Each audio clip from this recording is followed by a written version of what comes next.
Welcome back to the Fight Site MMA Podcast. I don't know what I missed in the last 2 weeks, but the point is I'm back, and I am joined with my co-host as always, Sriram M.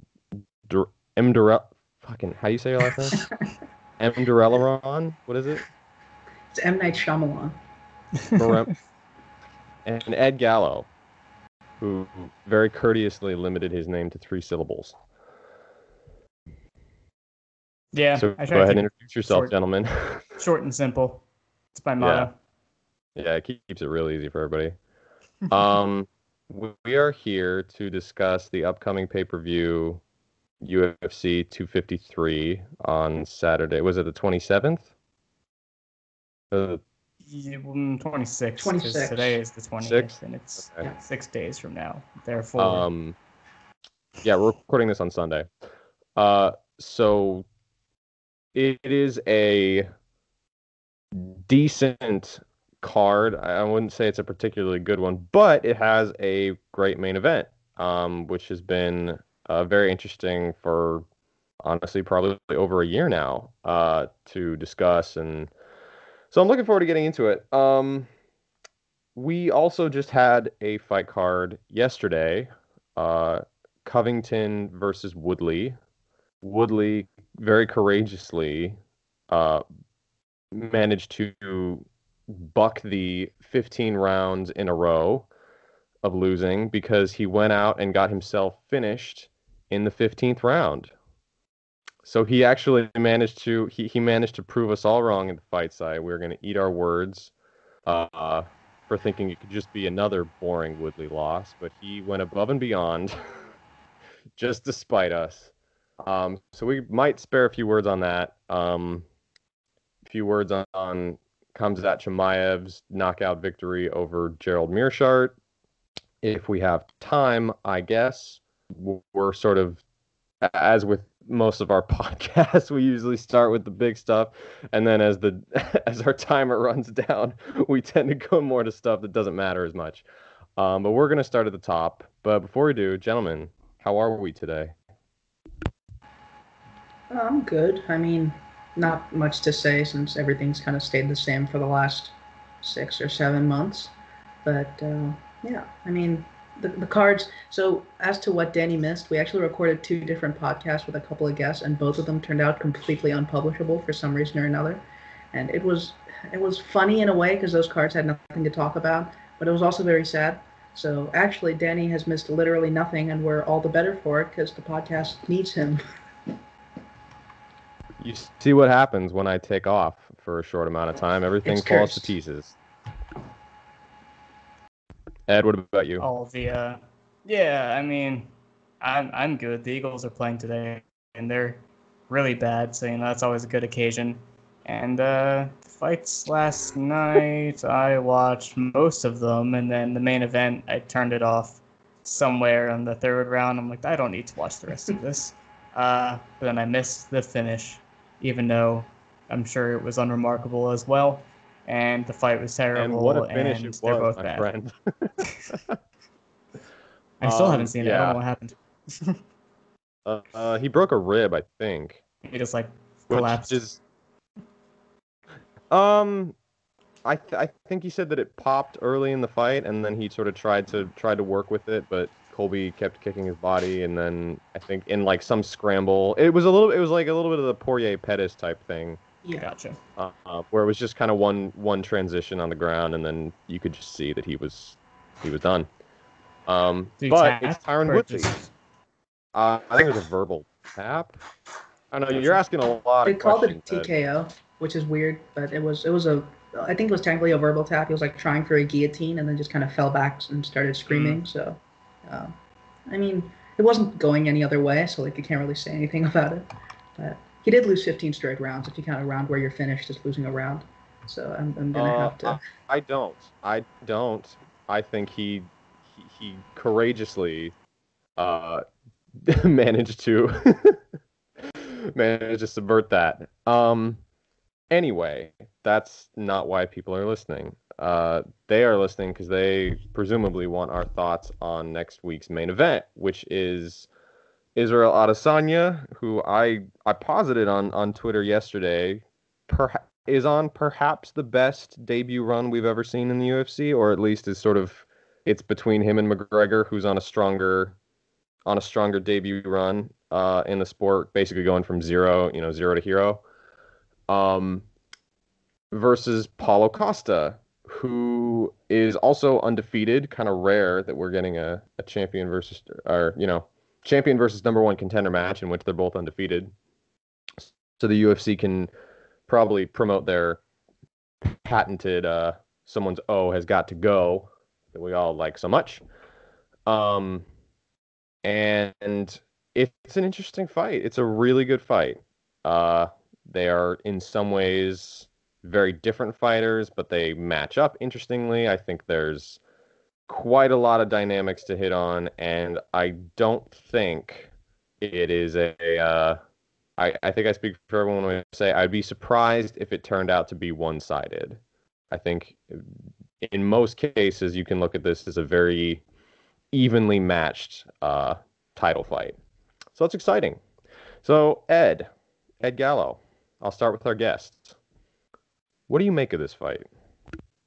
Well, there's two different ways I'm perceiving this fight. There's the how everyone is talking about it, then there's how I see it, and those are very different. But yeah, I mean, on one hand, we're looking at Izzy as this this brilliant outfighter. He's very complex and layered, using a Danny word. What's the other one? Adroit? Is that how you say that? He's very very nice. Whatever that word is. Yeah, good Dimensional. Dimensional. He's dimensional. He has dimensions to his striking. Anyway, I'm getting a lot of I won't name names, but I'm getting a lot of he's just on next level, on another level, best striker in the sport. No one can measure up to him. Like, that's not how matchups work. So there's a lot of that going on. Like, Costa's a meathead brawler, which is like Dan Hardy said he's a power lifter, and powerlifting seems like a very specific sect of weightlifting. Like, have you watched his lifting videos? He does powerlifting because he's big. Like, they're not mutually exclusive. Anyway, so there's that, and that really annoys me. So part of me is like, I just don't even want to think about it and just want Costa to win just so people can learn something. But when I actually analyze the fight, I actually see it as a really tough fight for Paulo Costa. I feel like the two fights that I'm looking at for him to determine how he's going to do here are his last two fights, Uriah Hall and Yoel Romero. And I think a lot of people have pointed to the Hall fight as a reason why Izzy might win, is because he had a lot of trouble pressuring him for a while, and was like getting his hands tied up, just like a reaching hand fight, and he's getting jabbed a lot and just having a lot of trouble walking him down. And then there's the Romero fight, which doesn't tell you a whole lot of anything about how he's going to do versus Izzy, because he fought like 50 different ways in that fight, and the thing that worked the best was when he was hand fighting and jabbing. So it's just like, just in my brain, I'm like, yes, Izzy does a lot of hand fighting and jabbing. So my base reaction before I get into deeper details is like, it's going to be hard for Costa to walk him down. So already that makes it more complex. It's not like Izzy's going to have to completely rely on his defensive reactions against the cage or something. But yeah, he's super durable, super physical. So I think he'll be able to push through a lot of those situations and still get off his offense. So I think that's what makes it pretty compelling, is that even if Izzy does have the tools to shut down a lot of his approaches, Costa's kind of a monster, and he'll still get work in, and Izzy's going to have to deal with it and survive and take some damage, most likely. I agree. I think I'm kind of in the same place about where the public reaction lies with this fight. I think it's Izzy is A, super accurate, B, incredible in exchanges, C, a whole bunch of other stuff. And I think most of that's completely true. But I think the whole, Dan Hardy, he's a power lifter, as if fucking Hafthor Bjornson's showing up just to take over the sport. If he just showed up, a random power lifter kills everyone in every division. That's just, like, Costa has a very specific, fairly narrow set of skills, but they're still very dangerous skills that feed into what he does well. And obviously his physicality. Like, you can't say Costa is not an immensely physical fighter, nor can you say that he doesn't use that a lot in the way that he fights. But it's pretty much every elite fighter's that way. They have to leverage some part of their physicality. So there's really no way to fault Costa for it any more than you'd fault someone like Kamaru Usman or even Robert Whittaker or Max Holloway, just in a different way. So I think Costa, he's a tough fight for Izzy in a way. I think in kind of a similar hand fighty way, he's going to hand fight with Izzy, and he's a solid jabber in terms of backing guys up, even if he's not the dimensional adroit type. I think Costa's body Wow. work is going to be. I'm using them very well in context, I think. I think Costa's body work is going to be a pretty important part of this fight just because of how the Whitaker fight went for Adesanya, in that Whitaker, it was a problem that we had from like the very first round watching Whitaker, is that he headhunted a lot. He wouldn't stick with what worked in terms of countering with the jab and even any sort of kicking game that probably would have done more to cut off Izzy's ankle taking. But Costa, he's more likely to force Izzy into the situations that he looked uncomfortable to be in the Romero fight, which is just not being able to gauge a reaction and go in, or being able to like get a guy out of position and go in, or being just an even exchange. I think is where Adesanya doesn't really want to be if he can help it, and he can certainly handle himself there. It's just not the kind of place where he's going to try to be, and Costa can make him uncomfortable in that way, even if he's not the best pocket boxer in terms of like, actual defense. He's solid, but if he's going to out-athlete Adesanya on the inside, that could possibly work if Adesanya just doesn't want to be there. So, I mean, Costa's path in this fight is the same as any of other Costa fight, which is, cut him off with the body work, back him up, just go off in the clinch, or not in the clinch, go off in the pocket, and maybe turn into some clinch stuff if he wants to. But the clinch is a point of danger, I think, for Costa, but go off in the pocket until Izzy drops or is just too compromised to keep going. But cardio liabilities, general brain thinking abilities, there are some obstacles here. So I'm actually a little disappointed. And not in the fight necessarily itself, but I'm disappointed because we never got. I'm sort of the kickboxing fan here, so I'll just make a obscure reference real quick. But we never actually got a chance to see Artur Kaishenko versus Israel Adesanya in kickboxing. And that is disappointing to me because for those of you that don't know Artur Kaishenko, which I'm guessing is a fair bit of the audience, he would probably be the best analog for Paulo Costa in this way. He's an avid body puncher. He has a nice like leading straight right to the body where he opens up a lot of his combinations. He's freakishly tough. He can hook with hookers. He knocked out Alex Pereira. I think he's actually Alex Pereira's last loss, if I'm not mistaken. Anyway, the reason I'm a little bummed out we never got to see that fight is because I think Artur Kaishenko would have been a very instructive fight for Adesanya. Like, I think that would have been a really like it would have he resembles Costa in enough ways that I think we could have seen really had some questions answered about Izzy in kickboxing. Because like in a lot of ways Costa he's a lot like Kaishenko. He's just, not as good. It's not really I'm not trying to slide on Costa. I just mean that Kaishenko is one of the best middleweight kickboxers ever.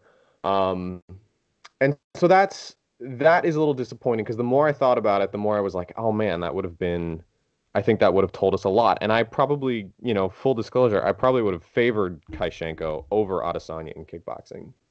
Now, that doesn't necessarily mean that I'm favoring Costa over Adesanya. I feel like this is it's a pretty good and bad fight for Adesanya. It's a bad fight in the sense that a committed pressure fighter who can try to herd him into, hooks and, kick his body and punch his body along the fence, who's really going to test his cage craft, might be very challenging for Izzy in the early going. On the other hand, Costa is so relentless in his pressure, and he's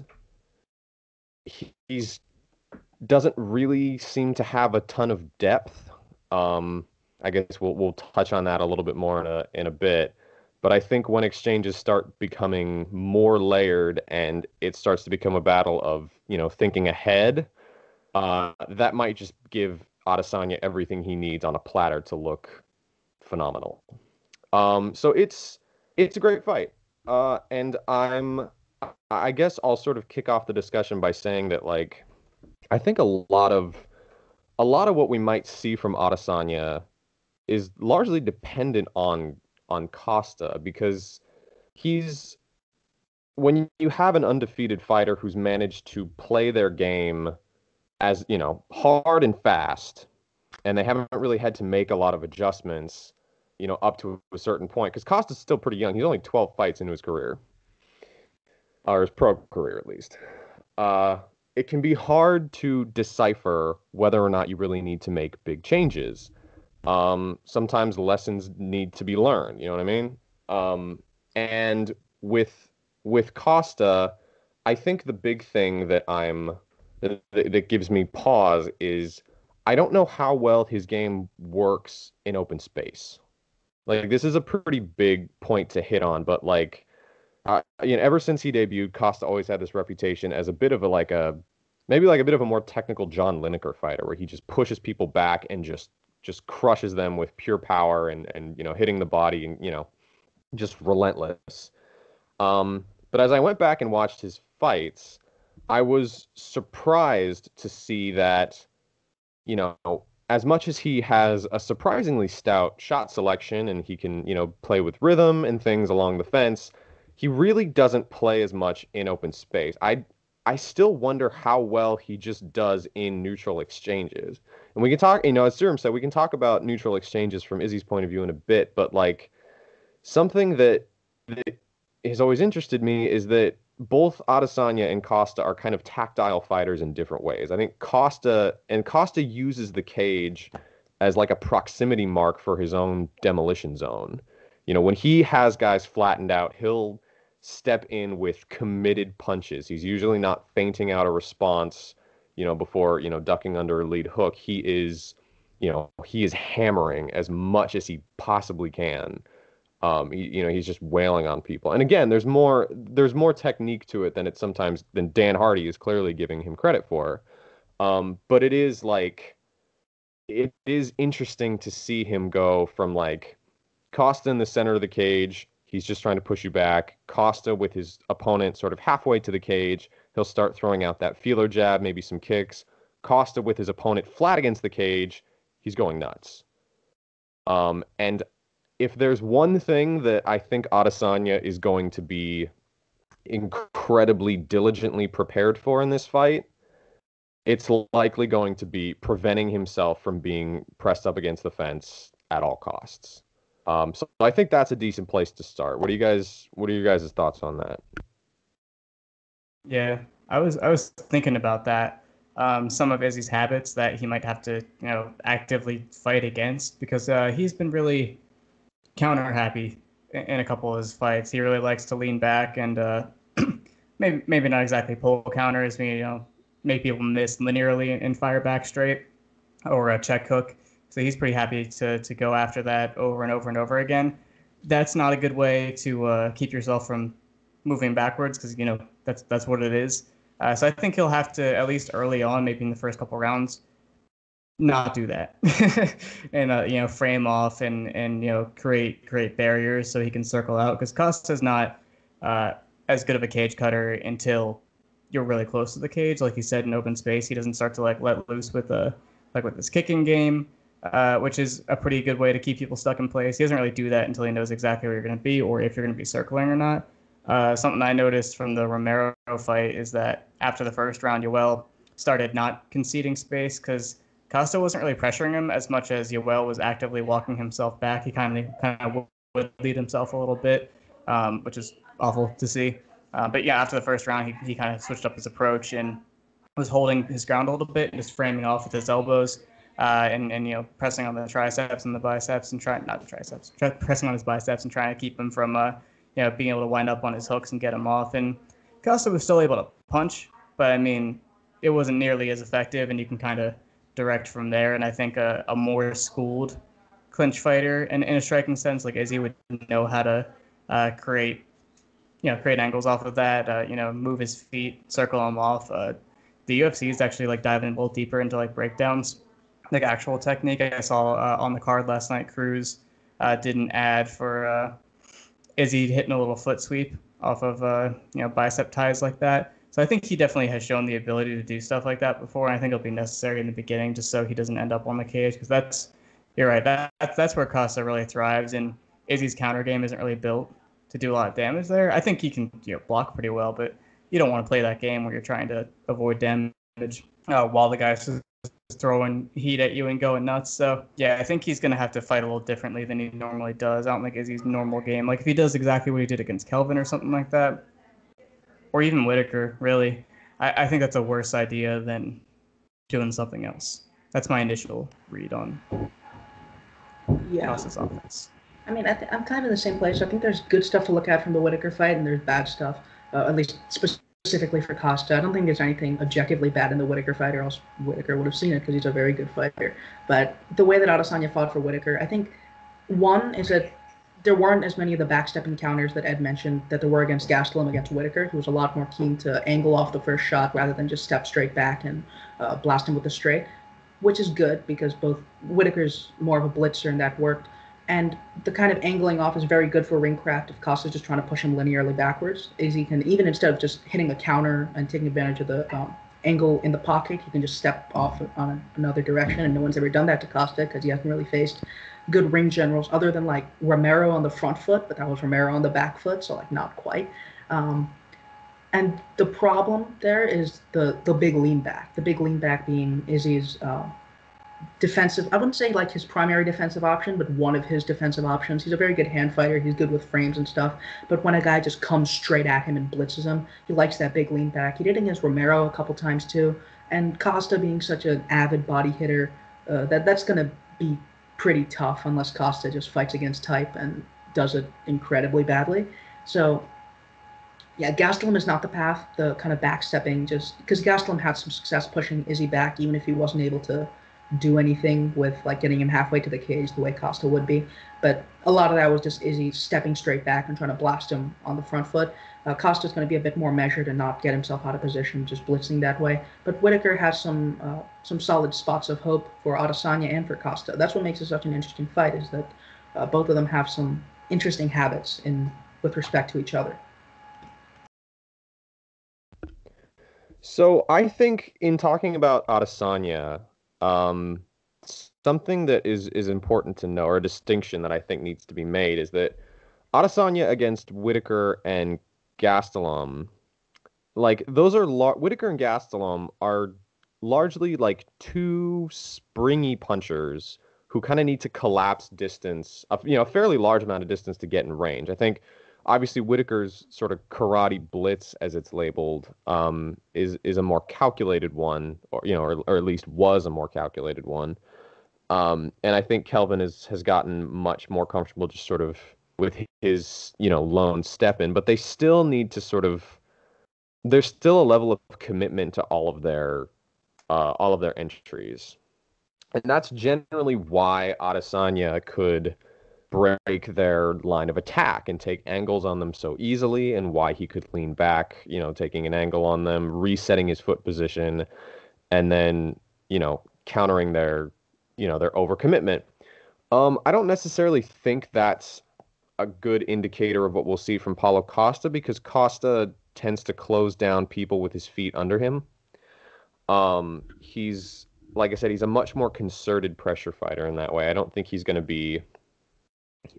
Costa's going to be like leaping over himself to punch Adesanya in the face. I think he's a lot more likely to work his way into range with his feet under him and then try to force those more neutral engagements. So that's something to consider. I think honestly the best and most applicable parallel for Costa is probably Adesanya's fight with Jason Wilness, because that was in kickboxing, because that was the last time I saw Adesanya play like a committed outside game against a concerted pressure fighter and ring cutter.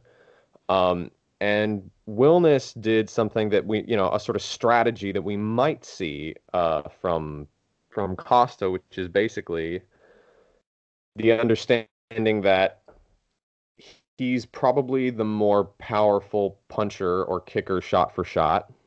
And so he could endure some, 3 or 4 punches, shots from Adesanya if it was to land one clean leg kick or like one clean shot to the body, or one clean left hook upstairs. Now can be debated whether this is a smart strategy, but I guess the point I'm trying to make is that it is a likely strategy where I think, if Adesanya is really trying to load Costa with volume and he really wants to play off his feints and his jab, obviously getting his kicking game going from the outside, there's a good chance that we might see Costa.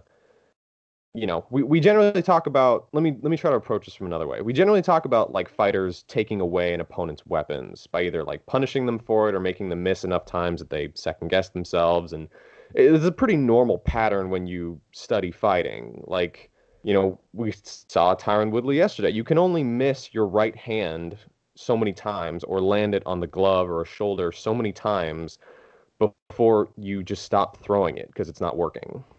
Costa is the rare kind of fighter who will continue to use his weapons even during or after he's been punished for them.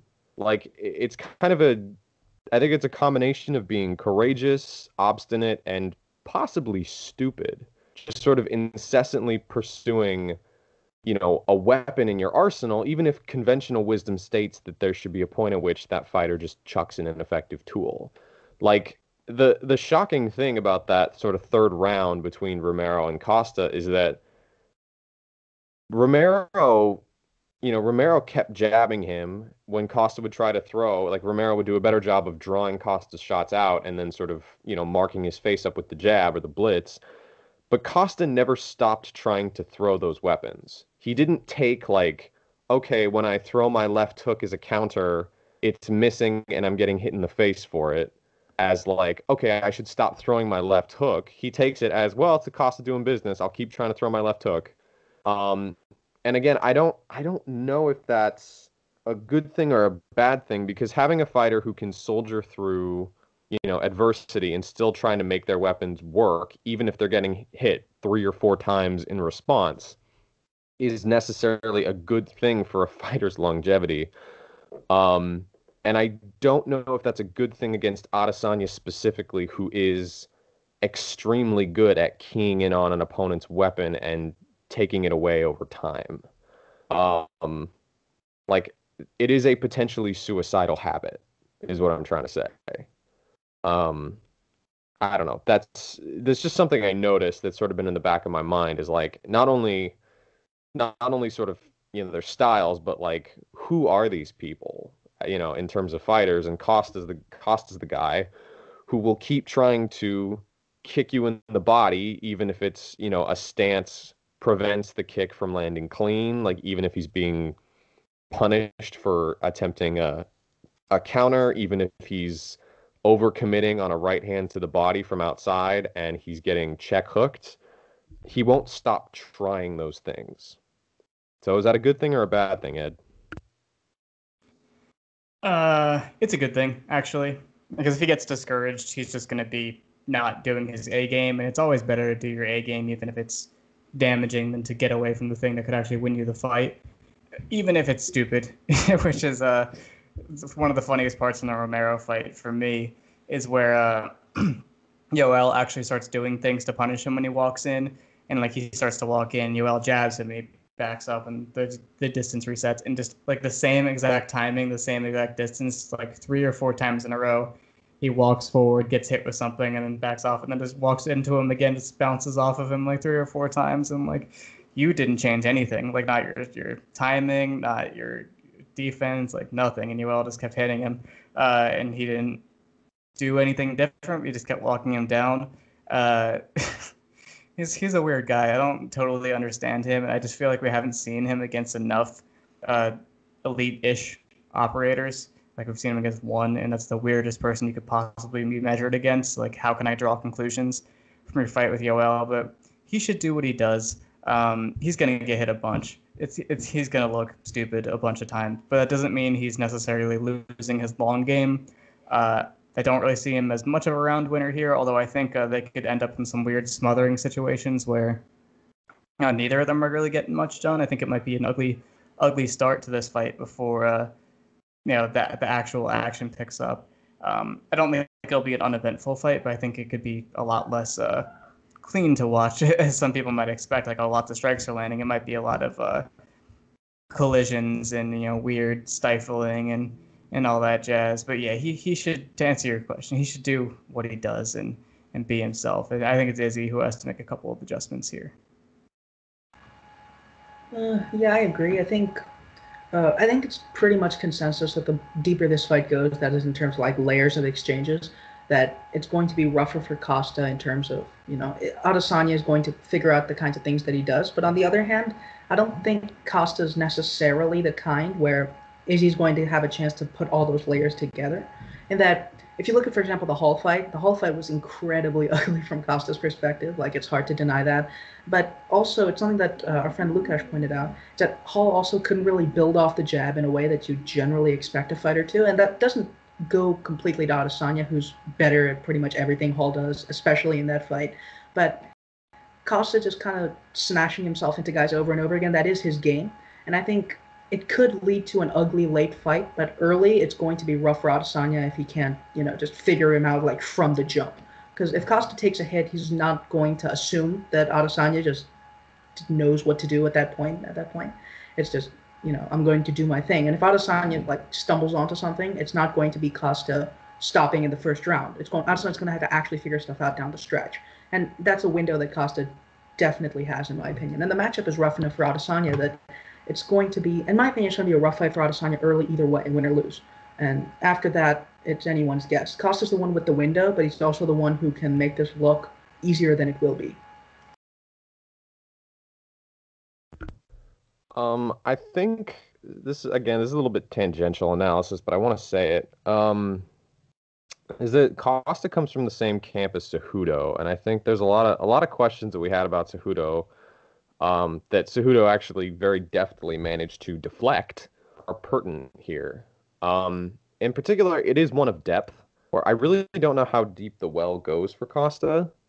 Like I said, a lot of his punch entries tend to be the same. I don't really think he's that comfortable in neutral exchanges. His defense is not very good.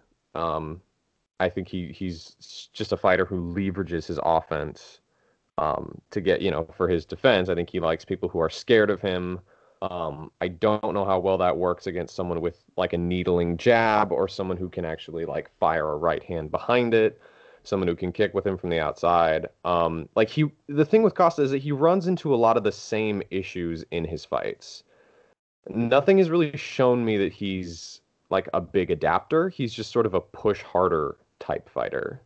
And I question that because it is, this is Adesanya who he's fighting. This is someone who can, if Adesanya starts landing his jab as easily as Uriah Hall started landing his jab, I have a lot more faith in Adesanya to punch off his kicks in layering exchanges. I have a lot more faith in Adesanya to put a right hand to the body behind it, or, to angle off moving backward and then, try for a body kick before, taking another angle off the fence.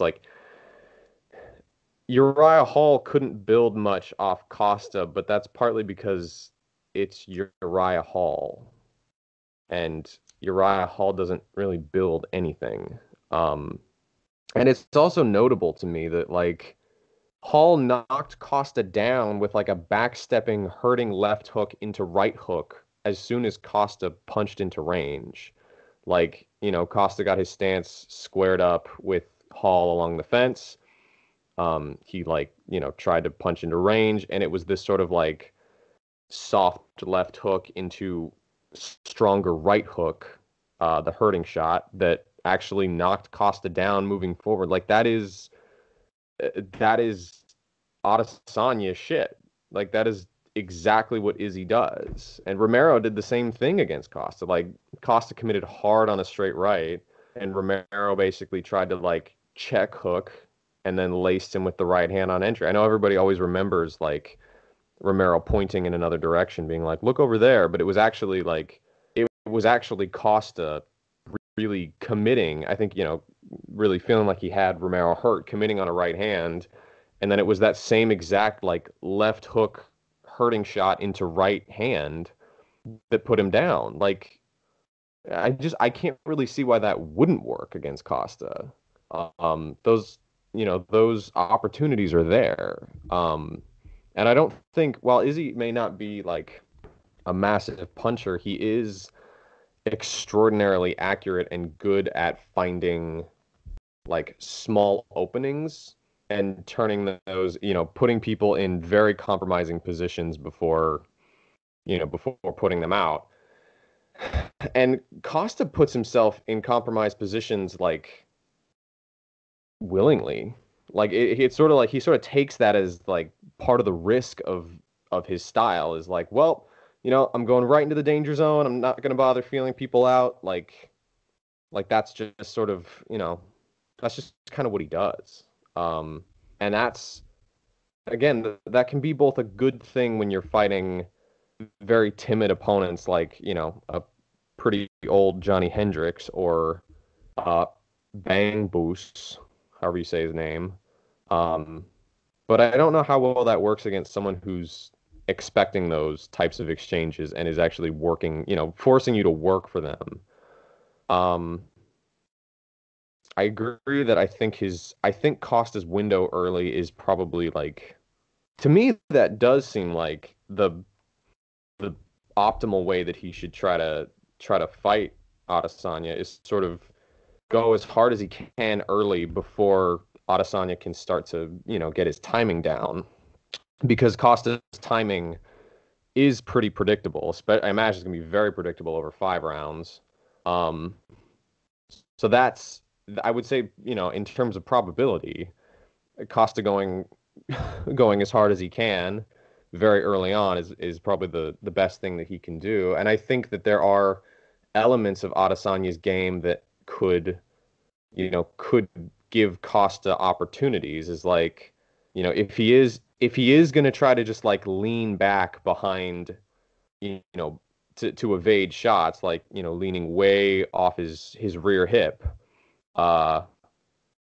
then there shouldn't be anything stopping from Costa, like, throwing a shot away and then, sort of a straight right to the body in those scenarios. Like that's seems absolutely like the right way to approach it. But Costa as a kicker is like, Adesanya can go either stance. I think he can probably close off some of Costa's really hard body kicks. He's a good counter kicker. Like he's not an easy, as we saw against Whitaker, like the times that Whitaker tried to kick with Adesanya could easily retract his leg and then sort of counter with his own kicks. I think that should probably be something he's looking for. So there's a lot of like there's a lot of nuance to this fight, and maybe it seems a little like, I don't mean to dumb it down, but like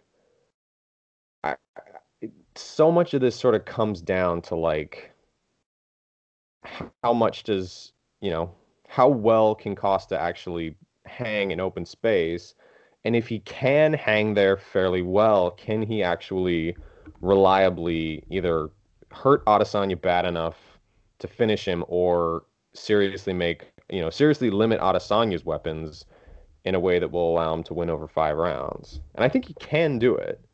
But I don't know, again, I don't know how much of a thinker Paulo Costa is.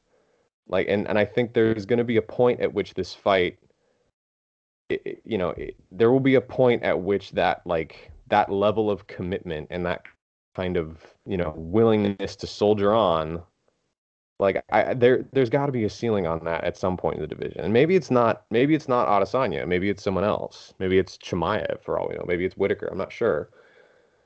But God, I hope not. But there is I don't know. To me, this is like, although Costa and Adesanya are both undefeated, we've seen Adesanya lose in kickboxing, and we've seen him struggle at times in the UFC. But what we have seen is him also making some very concerted, decided steps forward in the times that he struggled. He is a fighter who genuinely does seem to like he really does try his best to learn from his mistakes.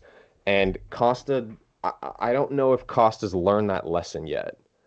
Um, and so I guess it's time. I guess it's time to do picks. Because we've been talking about this for I'm looking at it like 40 minutes. Um, so I'll go to Ed and say what's your final pick for this one going to be? I think I know, but I'm curious. Yeah, I'm picking Izzy, uh, either late finish or by decision. Not super confident, but that's what I see. I'll be the contrarian here since I kind of have a feeling what Danny's going to pick, and it's a completely justifiable pick. But I kind of feel like this is a 50-50 fight, or like 51-49 either direction. I think I'll go with Costa just because of my general trepidation in picking guys to like come back from bad beatings, and that's kind of what I see. As I said, win or lose, I kind of see the first couple rounds being immensely difficult for Adesanya when he needs the reads, and when Costa is just kind of a stupid Terminator. I mean, I don't mean to demean Costa when I say that, but that is kind of the case with him, and it could, as we mentioned, turn out to benefit him in the early stages. I don't feel great about picking Costa, but I don't feel very good about picking him to not do the sort of damage that he needs to, especially when it's A, body damage, and B, he's just such a thunderous hitter. It feels simplistic, and I guess it feels a little contrarian because that's what I said at the beginning. But I think I'll go with Costa here just on faith. Sometimes you have to pick on faith, and that never works, but that doesn't mean I'm going to stop doing it.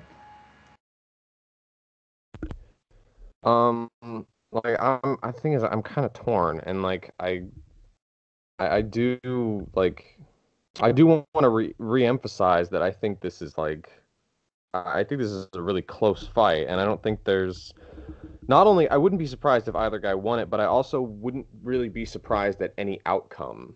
If Costa gets an early finish, that wouldn't surprise me. If Adesanya got an early finish, I wouldn't be surprised either. The way that Adesanya can actually, I mean, the reads that Adesanya got on Whitaker were so like insanely quick that it was sort of shocking how fast Adesanya just seemed to completely figure Whitaker out. Um, and again, Costa commits a lot, and it's that kind of commitment that can really put you in bad positions against snipers who are able to, take angles on you and find you when you're really committing on a shot heavy and you don't realize that they've already taken an angle on you and moved off. So neither like an early finish from either guy wouldn't shock me. If Costa nets an early lead and then Adesanya has to sort of like make up a lot of ground and ends up losing a decision, I wouldn't be surprised.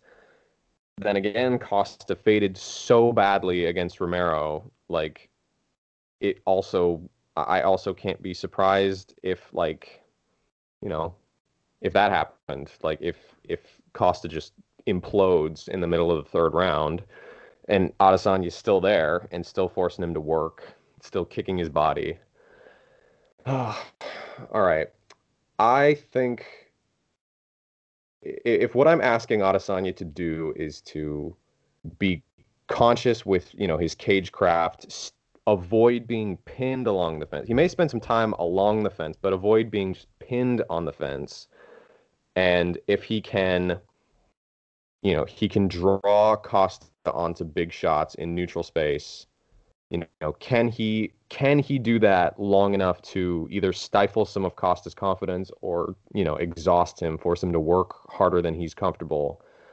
I think he can do it.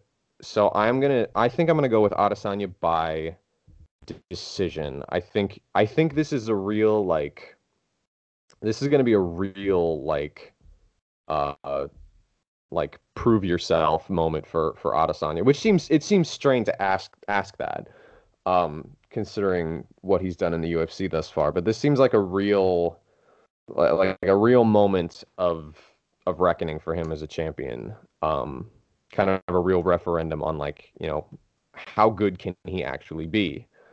Uh, and for Costa, I think it's you know I think a lot of his mindset is probably just like do what works until you can't anymore. And while I think that is certainly a fantastic approach in a division like light heavyweight, which I think Costa would just dominate if he were to move up. I think against someone like Adesanya, that might not be as beneficial as it sounds. But it's close. There's a real chance that we get like a classic out of this fight. It could be really special.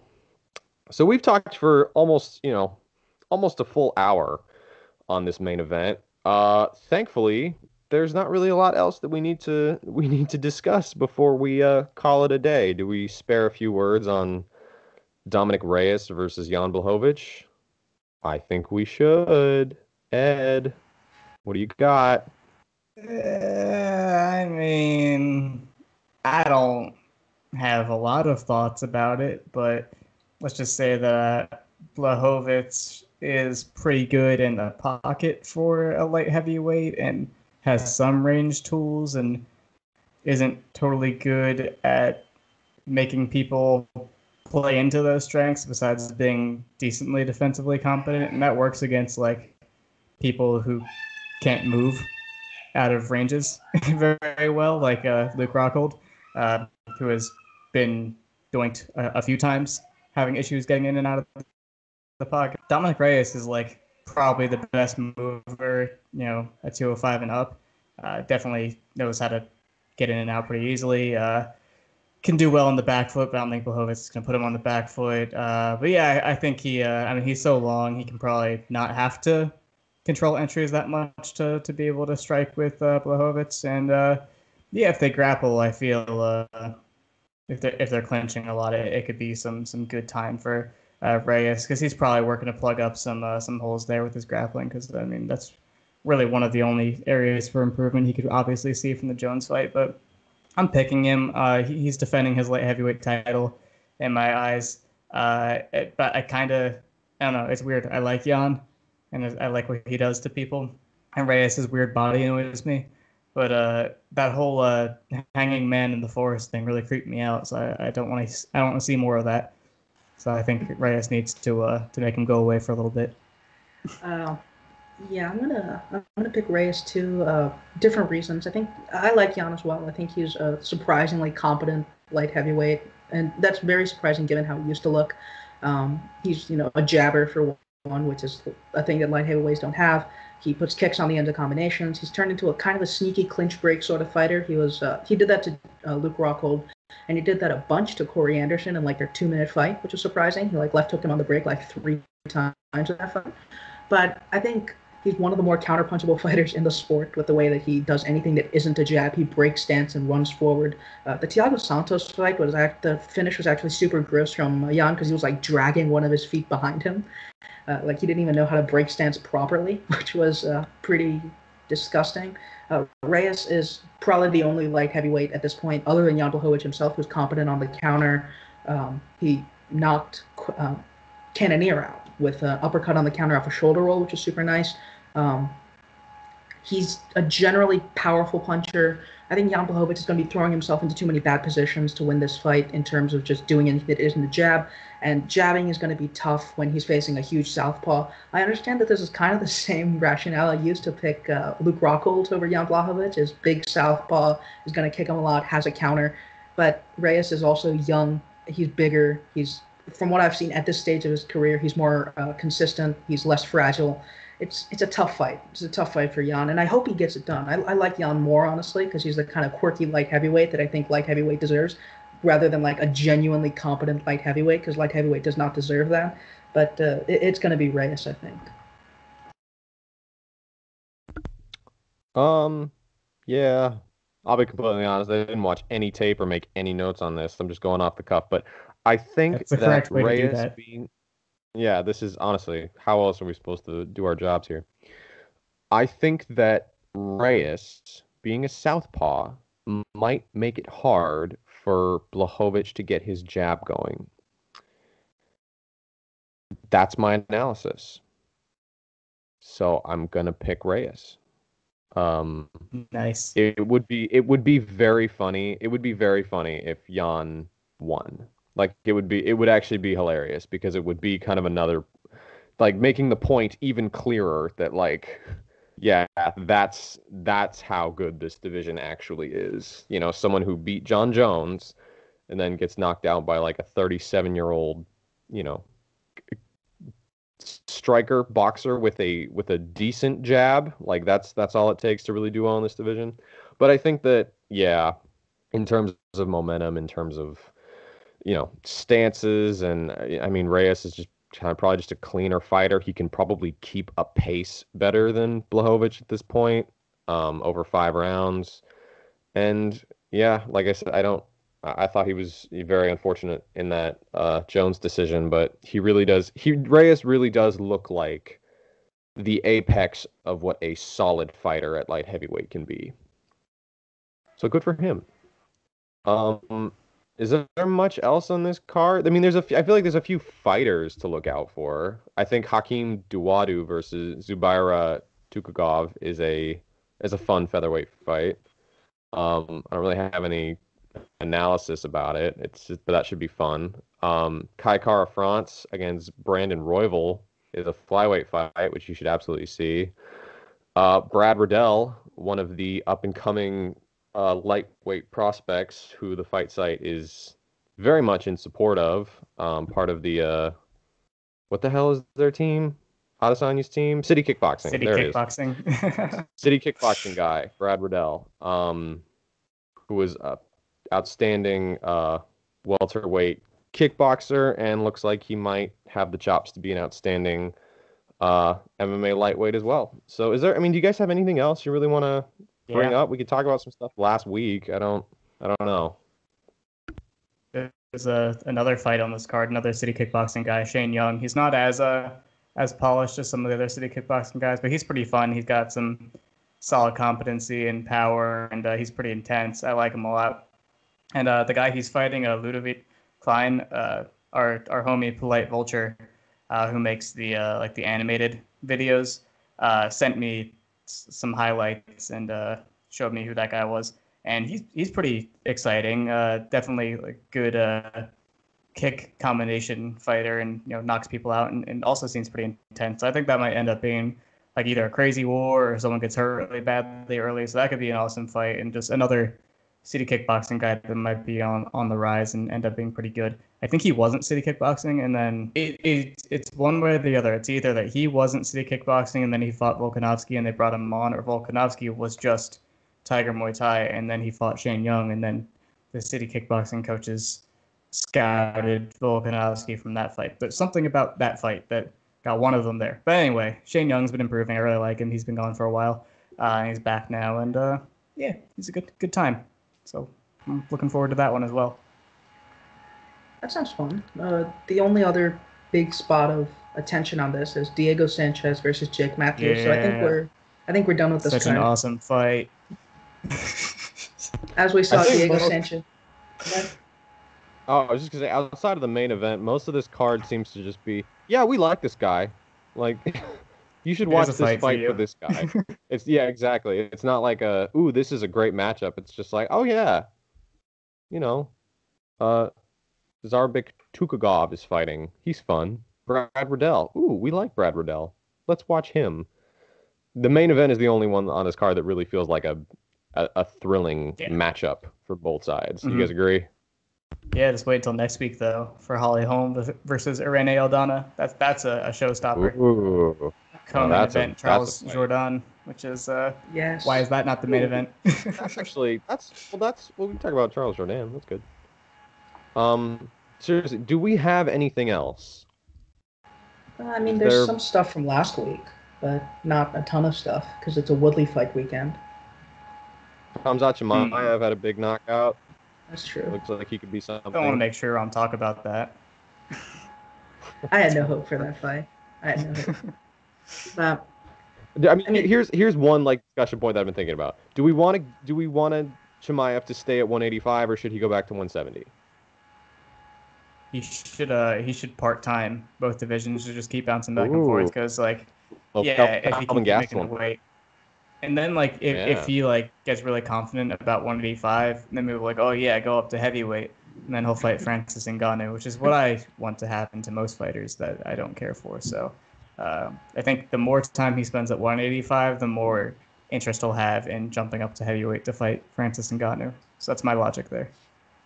I mean, I think this is something that Danny mentioned earlier, but I think 170 has a couple tougher matchups at the top than 185 does. 185 has Whitaker, who's kind of just the exact opposite of everything Chimaev wants out of an opponent. But 170 has Usman and Covington and Leon Edwards, who are all fairly tough for control wrestlers who want to kind of bully their guy around. And 185 is just generally a lot shallower. I mean, 170, he's going to skip the line of 170 in a way that Vicente Luque and Jeff Neal and Zaleski dos Santos never got the opportunity to, because he is him.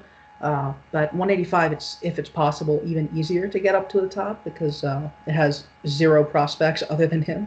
So I say 185 is probably better for him, both from a health perspective and from a competition perspective. And Robert Whitaker, he's probably done soon. Win or lose against Cannonier. It's unfortunate, but that's probably the case. So there's a good chance it ends up being Adesanya versus Chimaev at some point. And if Chimaev keeps improving and looking the way he is, as much as I don't care for him, that's a compelling fight. So more compelling, I'd argue, than an Usman fight.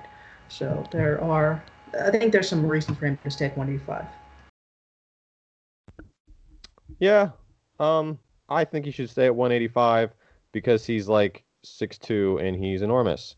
I mean, I guess it's up to him. There's a picture of him like next to Jimmy Manuwa, and he doesn't look that much smaller than Jimmy Manuwa, and Manuwa was an enormous light heavyweight.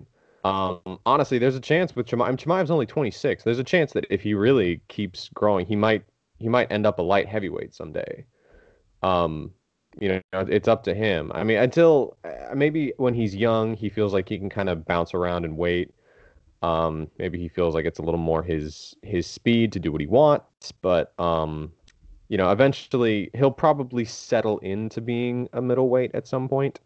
I agree. I think Whitaker is really the one fight we can look at and be like, yeah, that's a bad night for him. But that's one matchup. And it's not like he's gonna jump from Gerald Meerschaert to Robert Whitaker. That's way too much. You sure? You never know. That's true.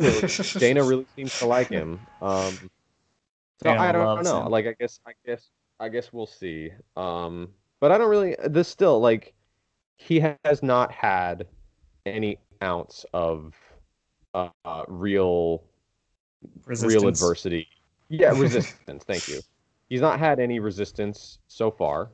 And so I'm sort of still measured about like how high his ceiling is, but he's done everything in his power to show that he's the real deal. And that is great. Good for him. Honestly, like if they really wanted to move him up, I don't want to see him fight Damian Maia, but like maybe after Gilbert Burns presumably loses to Kamaru Usman, a fight, Chimaev versus Burns would be an interesting fight at 170.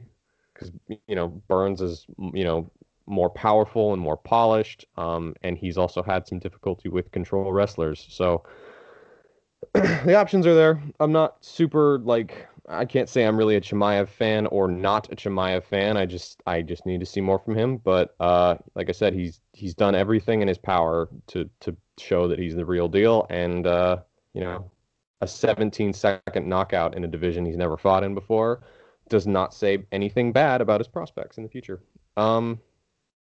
Do we have anything coming out this week? Ed, are you working on anything? I don't know what I'm going to do this week, but I'm going to write something about wrestling in an MMA context. I haven't decided what. Ooh, but there's a shock. The fight site is going to have a ton of stuff out. I mean, Aiden has an Adesanya article about ringcraft. We have our staff picks coming out. We probably have other things coming out.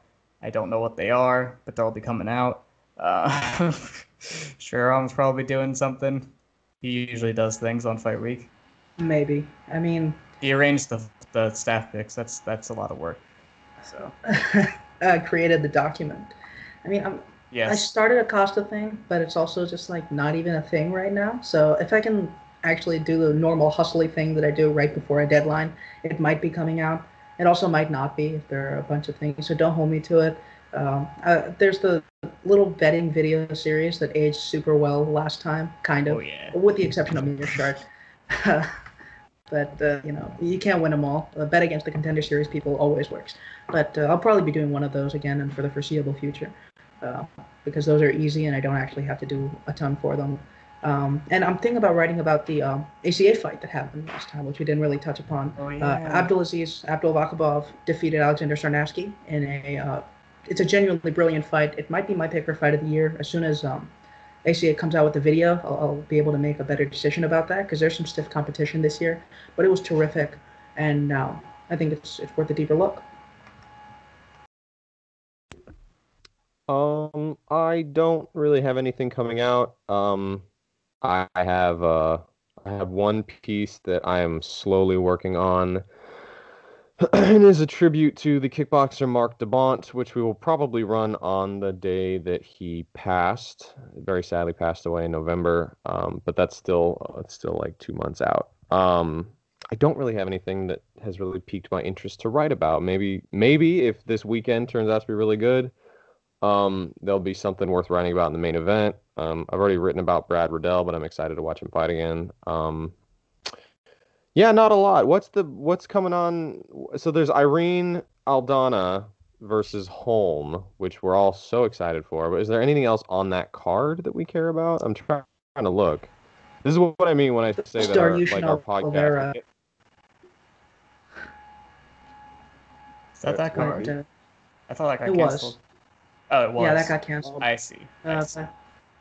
I mean, Dariush might still get an opponent on it. Roman Kopylov is somebody that Ryan has said is cool, so I don't know if that's true or not, but possibly. Loma Lakbunmi is fighting. We're not too far away from Marais Sandhagen, which is fun. That's a terrific fight. That'll be worth talking about. Carlos Condit versus Court McGee. Now that's a wow. Yeah. Yeah. I don't know. Maybe next week, Sriram and I will have to dig into either the questions that we need to answer, or we'll try to find some concept to talk about outside of the main event, which we'll definitely cover. So, I think that does it. Thank you guys for listening to the Fight Side MMA podcast. You can follow Ed on Twitter at Ed Gallo MMA, Edward Gallo MMA. Got it. You can follow Sriram on Twitter. I'm not even gonna. No, I got this one. Sriram M says, right? I've done that one before. God, 2 weeks and you just lose it all. You can follow me on Twitter at dmarty77. You can check out all of our work at thefightsite.com. Go check out Ed's work on Bloody Elbow as well. If you like this podcast, please like, comment, and subscribe. Ooh, I'm a real YouTuber now. Join our Patreon, and that helps support us very much, so you can keep getting more awesome fight content. More to come. Thank you for the support. What am I missing? Hyperfly. Yeah, that's right. We're promoters too. Go to Hyperfly for all your jiu-jitsu gear needs.